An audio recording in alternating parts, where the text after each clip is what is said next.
You know that there is a natural right, and a natural right is to stay alive. Right. And if it's not a natural right, if it's not a right that was given to you by your Creator, then it isn't really a right at all. Then it's a privilege that can be withdrawn at the whim of the government, just like they're doing now with dozens of people who go into a store, don't even have a parking ticket, try to buy a gun, and they're said 2 months, 3 months, you know.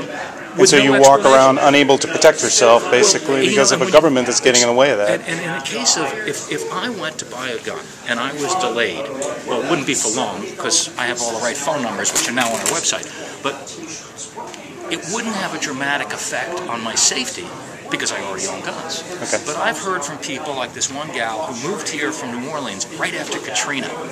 Her son was a cop who was killed in the Trade Center. Her husband had been a firefighter who took his own life. She was trapped in Katrina and moved out of there. She worked for hotel chains. She moved to the Oregon coast, lived by herself, fairly remote place, wanted to buy a gun.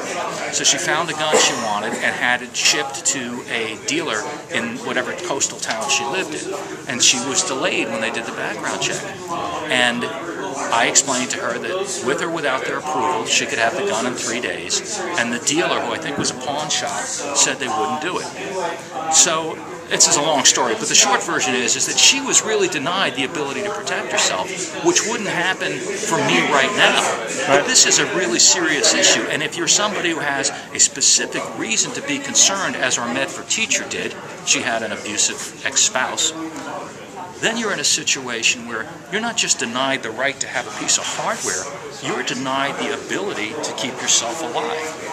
And to extend this to transfers between brothers or husband to wife, I mean, I got to do a background check on my son, my 18-year-old son, before I hand him a rifle. The whole thing's absurd.